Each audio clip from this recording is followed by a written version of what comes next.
The CBS Radio Mystery Theater presents...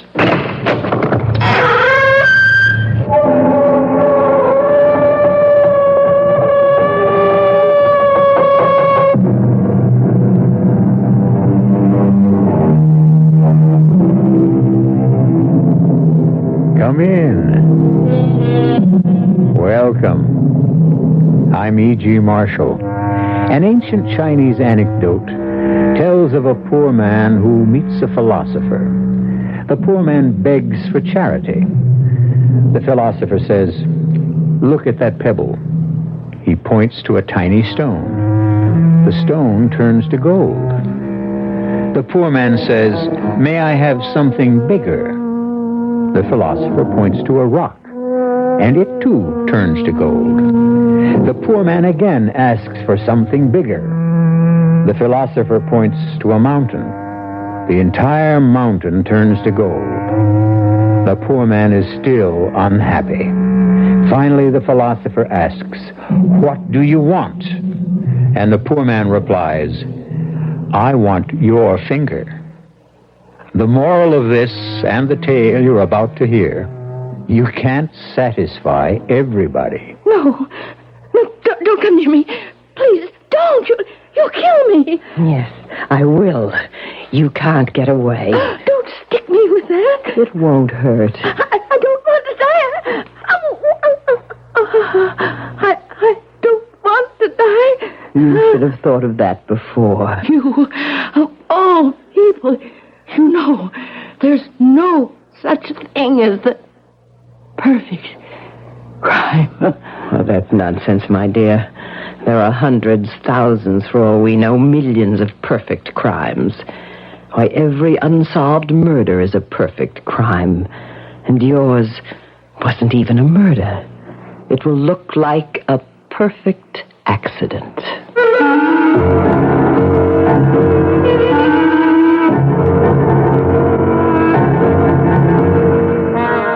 Our mystery drama, I Thought You Were Dead, was written especially for the Mystery Theater by Sam Dan and stars Arlene Francis.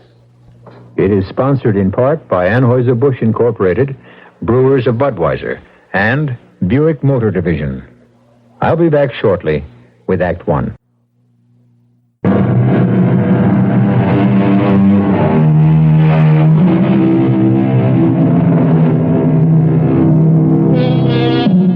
A statement, a slogan, should never be accepted merely because it is widely held and seldom challenged. For instance, they say, "Dead men tell no tales." But this is not necessarily so, as many a murderer has discovered, but too late. A dead man, especially a recently dead man, can tell a veritable anthology of tales to people like doctors and detectives. But what has all this to do with Jennifer Partridge? Jennifer Partridge, sleek, slender, sophisticated Jennifer. In exactly 10 seconds, the telephone will ring in Jennifer's elegant penthouse apartment, and Jennifer is going to speak to a dead man. Hello? Hello? Yes? Jennifer? Who is this? Jennifer. Do you have to ask? But it isn't. It can't be. It is, Jennifer. It is. No. No. What's the matter with me? Oh, it couldn't have been. It's crazy. How could it be Scott? I won't answer it. I won't. Yes, I will. Now listen here. What kind of obscene practical joke do you think this will... Jennifer? Oh, Paul. Now, what was that all about? Oh, some idiot. Look, is everything all right? Everything's fine. You sure? Yes, I'm positive. Well, I called because I find I have to cancel your appointment for tomorrow afternoon. I'll have to leave town for a few days. When can we schedule another appointment for you? When? Well, I know how busy you are. How about tonight? Tonight? Right now. Let me see. Well, perhaps Please, I can... Paul. Suppose I come to your place. Yes, Paul. I'll see you soon. Goodbye. Thank you, Paul. Oh.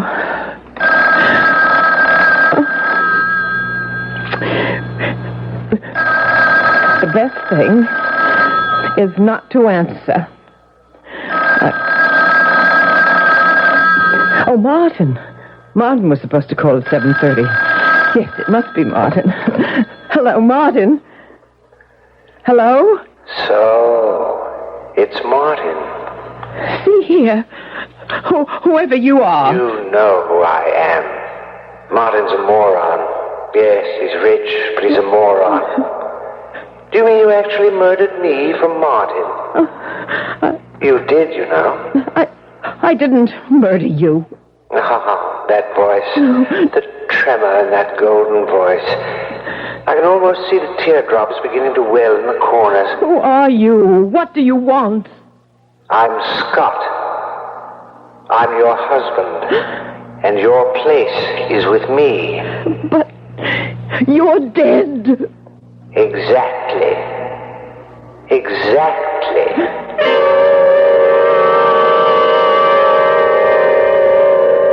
But Scott is dead. I spoke with him twice. It isn't possible. Paul, I know Scott's voice. A practical joker. Someone could imitate Scott's voice, perhaps, but But what? but not the way Scott talks. The way he forms those sentences. He has that whole circular way The of... way Scott talks, how he forms sentences, he has that circular way. You realize you're using the present tense. Because I just heard his voice. Well, I'm sure you did. Well, finally. In your mind. Oh, I see. I imagined it. That's what you're implying. Well, there are all kinds of technical terms we might use to describe this phenomenon, but imagination is as good a word as any, and it really tells the story. But I heard the phone ring. I answered it. It was Scott, and I hung up. Yes, Jennifer. Oh, please, no patronizing, please. You and Scott, the love match of the century. Of course, you miss him, and so... And so, what? And so you actually did hear the phone ring. You actually did hear Scott's. And what did Scott say? He accused me of murdering him. Well, did you? Did I what? Do you think you murdered Scott? You were there when Scott was killed. You know how Scott was killed. How can you ask if I killed him? I didn't ask you if you killed him. I asked you if you think you killed him. It was an accident. I wasn't even there. That's not the issue. Perhaps you're thinking if you had been more diligent, more devoted, Scott might not have been there either. I am trying to tell you, Paul. Did the better one die? Now, in the year that Scott's been dead, how many stories have you sold? Well, I haven't really been trying to... Before you married Scott and began the famous Scott and Jennifer Partridge collaboration, how many stories had you ever sold on your own? Well, I'm having it's a case of block. Writer's block. It happens now and then. But you are writing. And Martin tells me he's having trouble. Editors complain something seems to be missing. People are starting to talk. Was Scott the real creative talent of the team? It's a lie. Now, you may be one of America's top psychiatrists, but you are still a male chauvinist. You consider the fact of a man and woman writing team, and what is your automatic reaction? The man is the one who is the true talent. I'm only trying to tell you... Never mind that just now. Let's consider what I'm trying to tell you. Yes? I'm trying to tell you I heard Scott's voice on the telephone. Scott called me on the telephone. And I'm trying to tell you why you think... Well, who could that be? Now, go ahead, answer it. Hello? Hello. Doing anything, Jennifer? I thought we'd chat. Just a minute. Paul, it's Scott. Pick up at the extension. You'll see. It's Scott.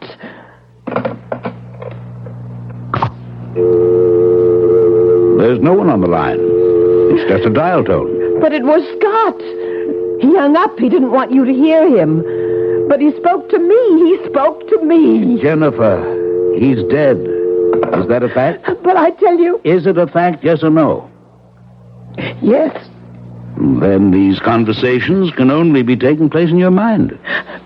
But it seems so real. So real.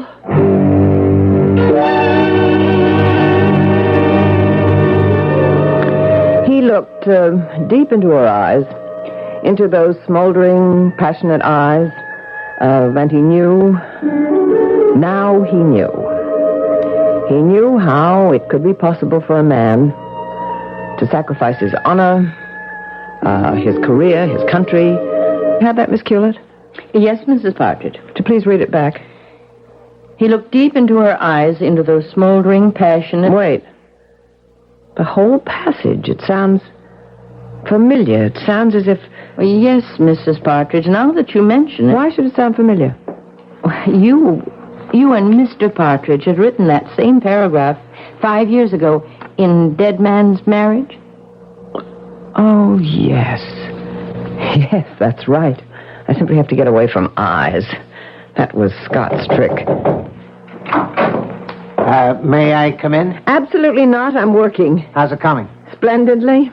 Level with me? Atrociously. I think you're trying too hard. What does that mean? Just relax. What did St. Clair think of the Merry Christmas caper? He thinks you're trying too hard. But I simply must... You simply must what? Get something published this year. Why? Isn't it obvious? People will say that Scott was the writer. I don't know of anyone who's saying that. But it's true. Now, look, Jennifer, honey, just relax. You're nervous, high-strung. Just like a thoroughbred. No, thank you. It's flattering to be compared with a horse. Well, baby, you can compare an agent with a trainer. They both have to nurse some very temperamental stock. Tell you what we should do. Take 3 months off, get married, go on a cruise. Martin, darling, we can't get married until I get something of my own published. Okay.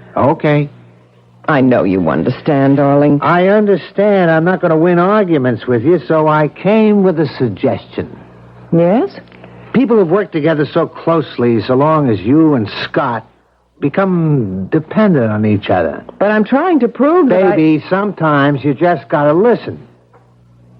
Because Scott died so suddenly, the break was so... Well, it was too abrupt, you know what I mean? You weren't prepared for it. Now, let Scott help you. What? What are you saying? The day Scott died, he told me he had just done a kind of treatment for a book called I Thought You Were Dead. What? You know how he was? He'd fill up a whole yellow pad with the storyline. Well, he said he just did something called I Thought You Were Dead. Why not finish it? I don't know what you're talking about. What? You mean you're not aware of the story? No, Scott never discussed it with me. But he said he had written 11 yellow pages. He had the whole plot. Miss Hewlett? Yes? Have you seen 11 yellow pages? You know, the kind Mr. Partridge would do by hand? Oh, no, Mrs. Partridge. There. But Scott said he wrote it up. Are you sure you haven't seen it, Miss Hewlett? No, sir. And I generally know where everything is. Jennifer, you have to write it. But Martin... Look, this whole thing is psychological. For years, you and Scott worked together. He became a habit with you. Well, not everybody can quit a habit cold turkey, so move away from him gradually. See what I mean?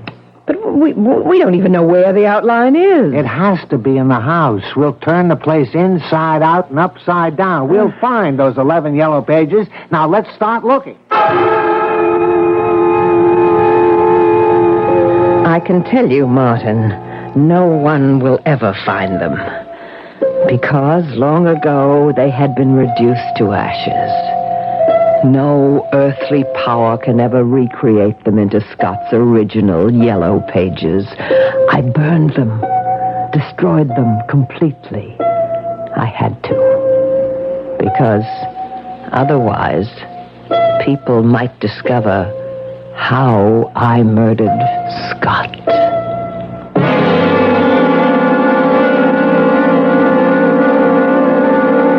The Partridges, Scott and Jennifer.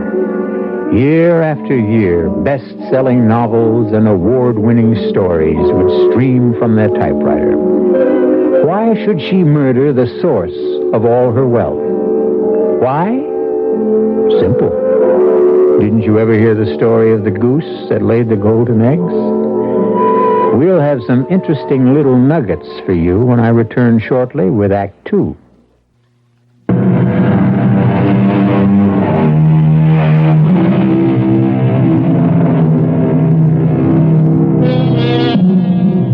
Yesterday, the phone rang, and Jennifer Partridge answered it. It was her husband, Scott. They chatted briefly, and then Jennifer hung up. But everyone knows that Scott has been dead for over a year. Of course, what everyone doesn't know is that Jennifer murdered him. The sun rose, finally. At first, a pale rose glow on the distant eastern horizon. No distant eastern horizon. What an indigestible mouthful that is. Damn. Oh, descriptive narrative came so easily to Scott. Why do I have to worry about the sun rising in the distant eastern horizon? I'll just say, the next day. The next day. Oh, it's so abrupt. Say, don't you hear that damn phone, Miss Culis? But, Mrs. Partridge, you always insist on answering the phone yourself. Pick it up. Well, yes, ma'am. Hello? Hello, is that you, Miss Killitt? Yes, sir? Is Miss Partridge there? It's Mr. Evans. Are you here, Mrs. Partridge? No. No, Mr. Evans. Mrs. Partridge has gone out this morning. Tell her to get on the phone. But she isn't here. Tell her I have news from St. Clair. He has news for Mr. St. Clair, Mrs. Partridge. All right, I'll take it on my extension. Yes, Martin. Oh, I see you came back. Martin, I do not like to be disturbed while I'm working. What are you working on? Something new? Drop it. What? I had breakfast with St. Clair.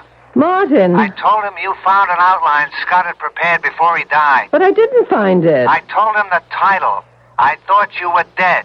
St. Clair flipped. But I don't know anything He insists on about signing it. a contract. But, He's been on the phone to the West Coast. How do I know? Go ahead, ask me. Martin, you must I listen. already got a call from one studio, and you know what time it is out there? 7 o'clock in the morning. Martin, I haven't found the story. Honey, you find it. The bidding has begun, and it's already gone past $1 million.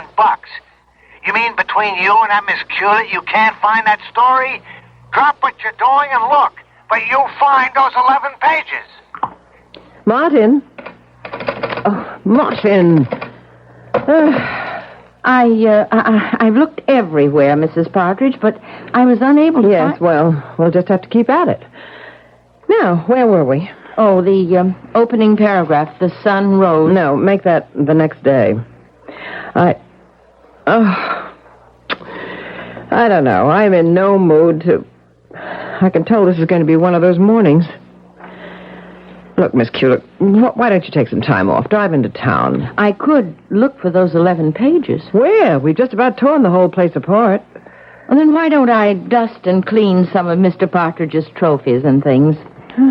If you like. Some of the guns and knives should be oiled. Well, make sure you're very careful. Actually, we should have a gunsmith or someone like that come in. I don't mind it at all, Mrs. Partridge, and I know how to do it. Very well. Tell Mrs. Mason to have lunch ready at 12, and that could give us a long afternoon for work. Yes, Mrs. Partridge. I really don't understand it. What's that? Mr. Partridge, he was such a methodical man. You know, a place for everything and everything in his place. Yes, I remember. That little homey cliche used to drive me wild sometimes. Now, every time he would finish writing his notes or whatever on his yellow pad, he would always tear off the pages and put them in his right-hand desk drawer. Yes, well, they must be around somewhere. But it's so unusual. I've looked everywhere. Mm-hmm. Well, you recall the Edgar Allan Poe story about the missing letter? Was in the middle of the room, in full view all the time? I'm sure that's what we're dealing with here, too. Yes, Mrs. Partridge.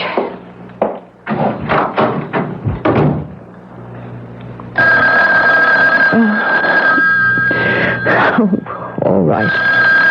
All right. I'm not afraid. Hello? Hello, darling. Scott? Yes, darling. It's Scott. Who are you? What do you hope to gain by... Dearest, I miss you. What are you after? Have you won the Nobel Prize for Literature yet? Now you're listening. Now you're willing to believe. I am not willing to believe. But Scott would know. I held you back, yes. I kept you from expressing your genius. I restricted you to trivial little detective potboilers. I made you fritter away your talent. Scott! Well, express yourself. Oh, you fool, you adorable fool. Neither of us can make it without the other. All right. Whoever you are, you have a game. You want something. What is it? I want you, Jennifer. I love you. We were so good together, in every way. What do you want? You refuse to believe I'm Scott. So now you caught me off guard yesterday, and I was feeling low. But today I can laugh at a practical joke, even if it is in horrible taste. Do you want me to prove I'm Scott? How could you prove? Who but Scott would know why you destroyed my yellow page outline? You're listening. You're listening now, aren't you? I don't even know. I don't know what outline you're talking about. How she kills her husband. And I left it lying around. I didn't think you'd use it to kill me. I didn't. Well, it doesn't matter now, darling. It doesn't matter. I've already forgiven you. We need each other. We're incomplete apart. I can't come to you. No. Therefore, you must come to me. I didn't kill you. Must I tell you how you killed me? No. Perhaps I'd better. No. You seem to have forgotten. Please. That morning, I had a date to go duck hunting with Paul and Martin and... No, don't. And I took the 12 gauge and... No.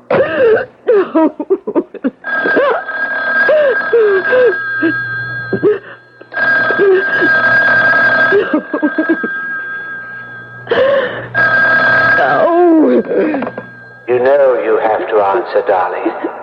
You know. Don't ever hang up on me again. I'll keep calling back. Now I must tell you how I died. No, I'm just losing my mind. But that morning, before I left home, you inserted a little transparent plastic ring down the barrel in front of the chamber. And so when I pulled the trigger, naturally, the gun exploded in my face. No!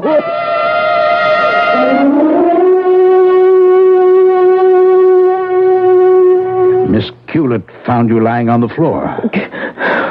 Oh, it's Scott, Paul. I tell you, it's Scott. Jennifer, I think you need a rest. Of course I do, but that won't solve the problem.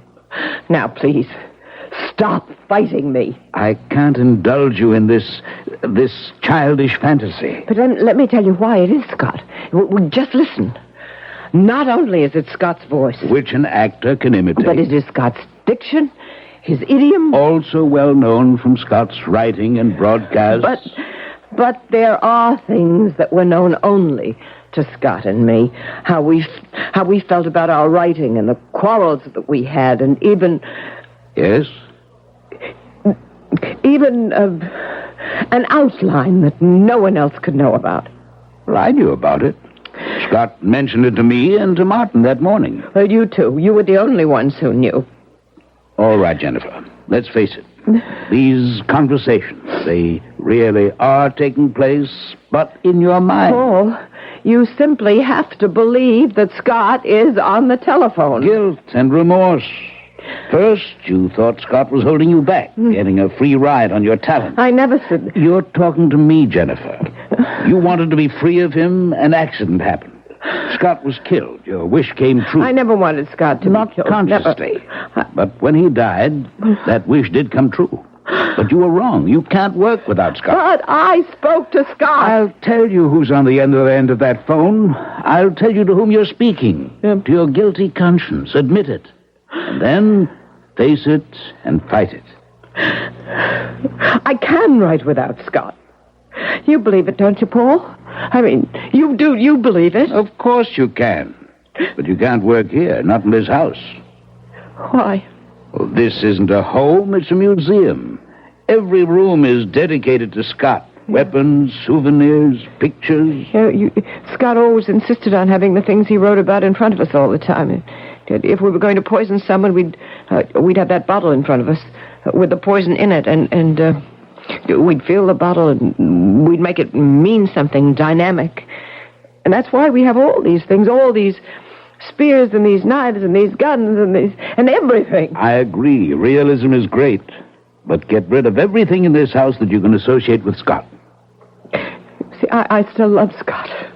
Clear the house of all this junk. But how can I part with the things that have... You'll never be free of Scott as long as everything around you reminds you of Scott. Oh. Well, maybe, Paul. You may just have something. Another thing. You might get rid of Miss Hewlett. Miss Hewlett? But she's a perfect gem. And she's one of the reasons you're trying too hard. Miss Hewlett? Why, most of the time I hardly know she's there. Well, I'm afraid, subconsciously, you're thinking she's comparing you with Scott. Oh, that's true. That is true, and I never thought of it. But, I mean, she's given us 10 faithful years. How do I know. I'll tell her I'm going on a long trip. And I'll give her a year's pay. 2 years' pay. Be generous and be kind. Just remember, for years now, she's had no other life except working here for you and Scott. Yes, I'll be very considerate of her feelings. The poor thing.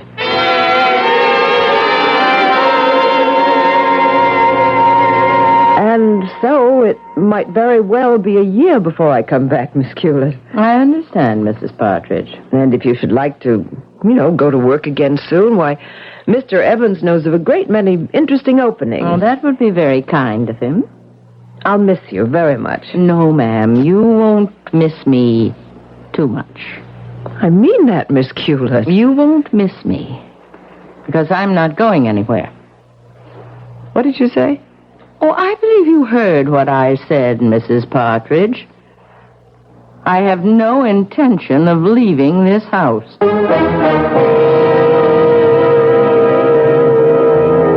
Now, what's this? What makes Miss Hewlett think her employer can't fire her? To say, I have no intention of leaving this house. Meek Miss Hewlett?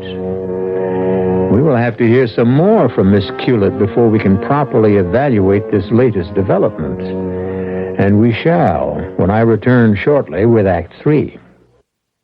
And now we return to the CBS Radio Mystery Theater presentation, I Thought You Were Dead, on WBBM Chicago, News Radio 78.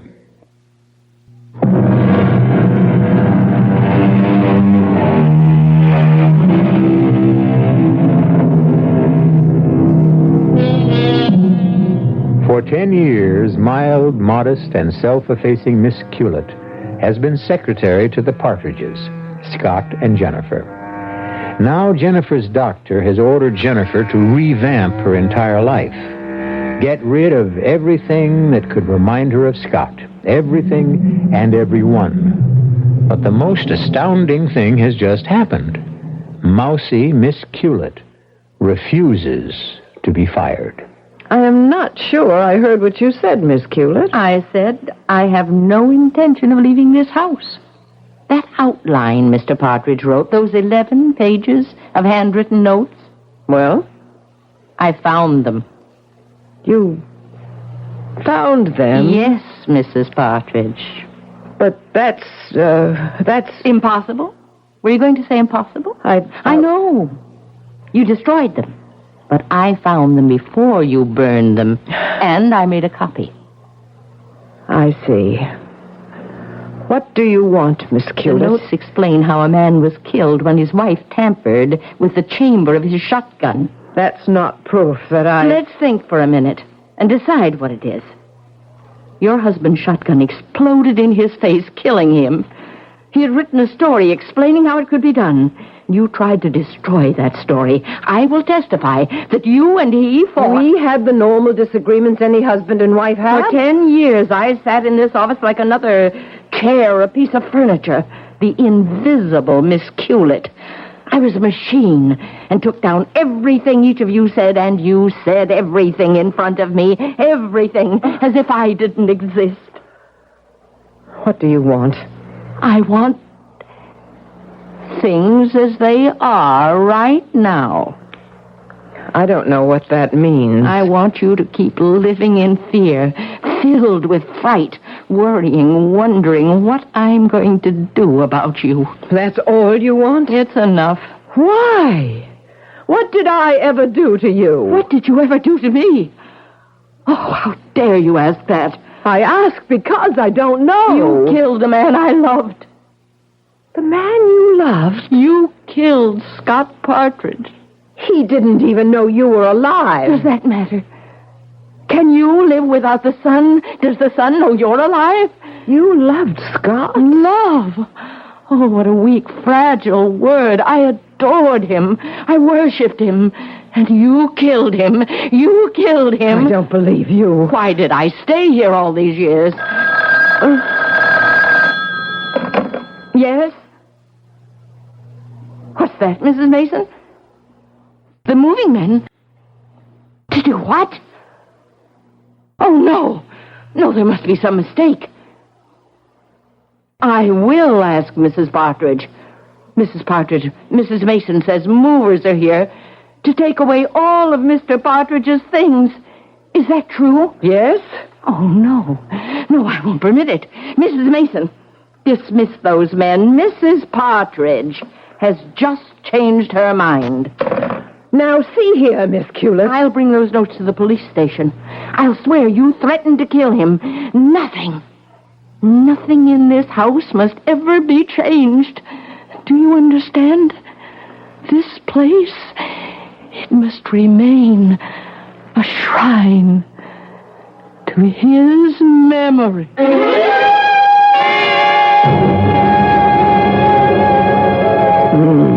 No. No, I don't care. I know I'm better. I was always better. I'll kill her. I'll kill her too. No, don't ring. No, I won't answer. I won't answer. Jennifer. Hello. No, Jennifer. You're not. No, you're not. Jennifer, wake up. You're not. Jennifer, wake up. Oh, Paul. You were having a nightmare. I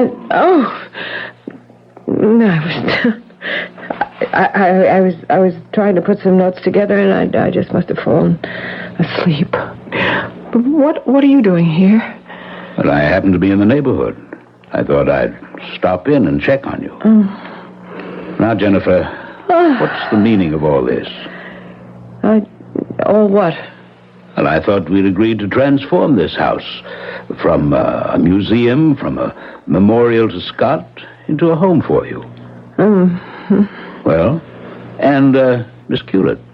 She's downstairs cleaning a revolver. Why is she still here? Because...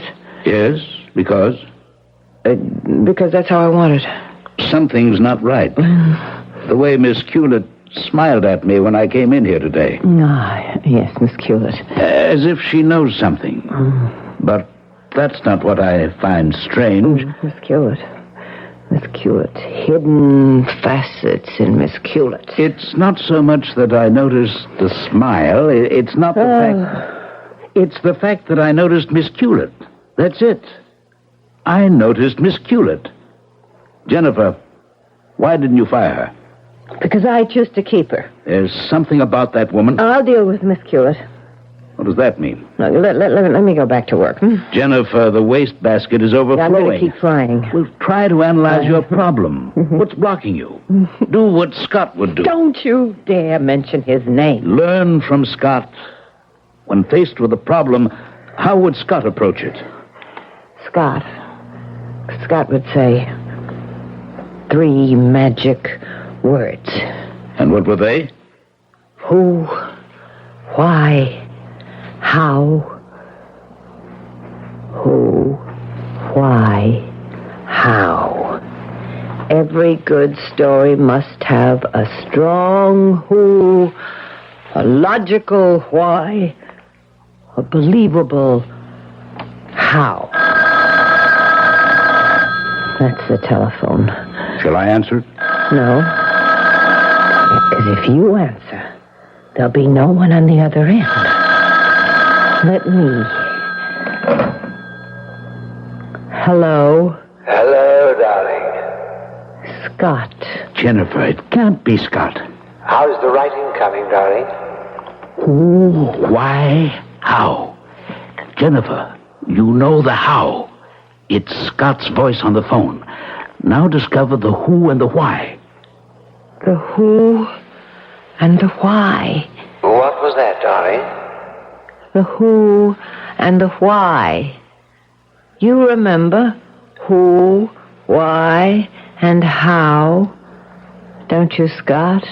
Dearest, I don't remember. Yes. You are a phony. And the little game is over. And it nearly destroyed my mind. But no more.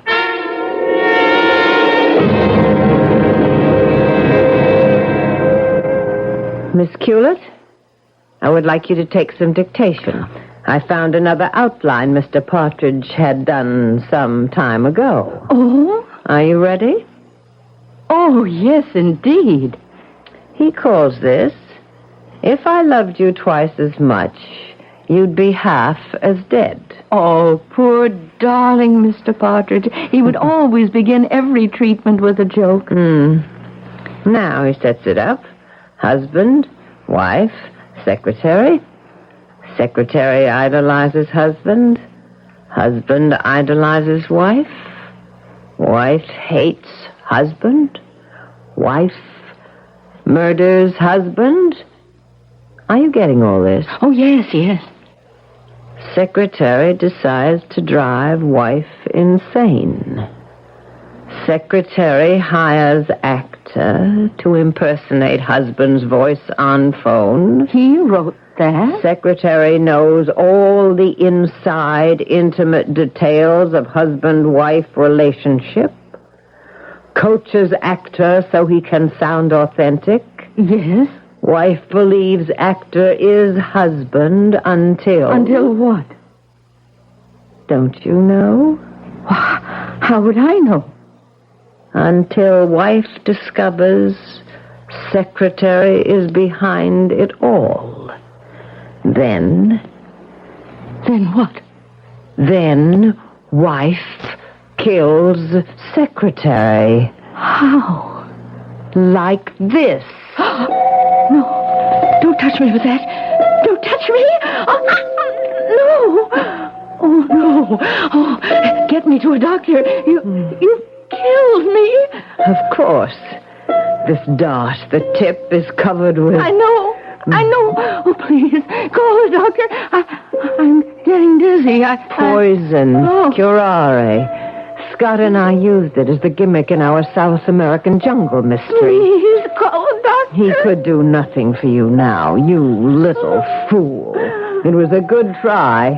You did hire an excellent actor. I compliment you. I didn't hire anyone. Forget it. But I didn't. What do you mean you didn't hire anyone?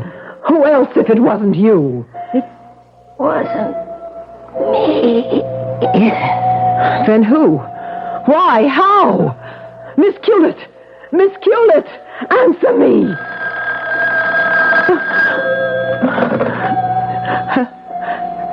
Hello? Darling, No. why did you kill her, poor thing? Oh, please. Who are you? Who else could I be? Scott? Scott! Darling, you killed so quickly for such trivial reasons. Poor girl, she'd have done you no harm. Me? Couldn't you be generous enough to share part of the fame with me? Scott, if I could only do it over again. You do everything the same way. It's how you're made. Scott, what's going to happen to me? You can't make it on your own, sweetheart. You need me. Scott, I need you so badly. Darling, you know the pills we used in Murder of the Month? No. Just one pill. You'll go quickly, easily, no pain. You'll just fall quietly, pleasantly asleep. I'm afraid. Ah, but I'll be with you. Now put the phone down. You'll still hear my voice. Yes. The bottle is on the shelf. That's right. Open it. Fine. Take one pill, one smooth little red-coated pill. Now place it in your mouth. That's a fine peppermint taste, so refreshing. Now, sit in the easy chair.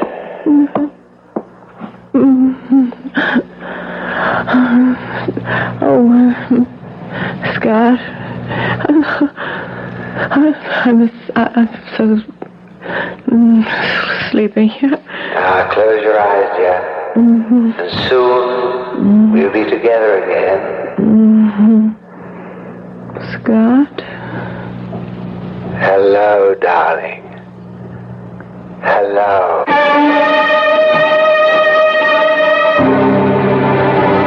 And hopefully they are together again.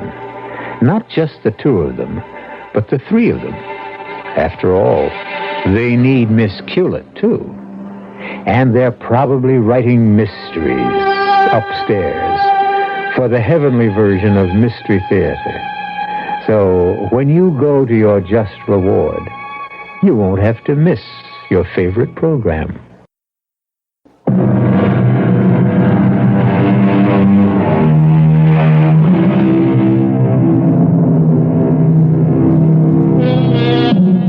Well, tonight we did more than just entertain you. We also taught you one of the tricks of the trade. Who, why, how. Those are the three magic words. Our cast included Arlene Francis, Mary Jane Higby, Robert Dryden, and Guy Sorrell. The entire production was under the direction of Hyman Brown. Now, a preview of our next tale. It isn't my father's body. Now. Edward, I tell you, it isn't. You knew my father. He was much taller, and he was thin. By heaven, you're right. But this makes no sense at all. It's his head. Yes, it is. I'm going to faint. Outside, quickly. I'll join you. Miss, what is it, miss? Something horrible. Horrible. Oh, what, miss, what? I don't dare say it, Hobbs. I don't dare think it. Mr. Somerset, sir, what is it? What is it in there? The thing in the coffin. It's Sir Simon's head, but not his body. Radio Mystery Theater was sponsored in part by Buick Motor Division and Anheuser-Busch Incorporated, brewers of Budweiser. This is E.G. Marshall inviting you to return to our Mystery Theater for another adventure in the macabre. Until next time, pleasant dreams.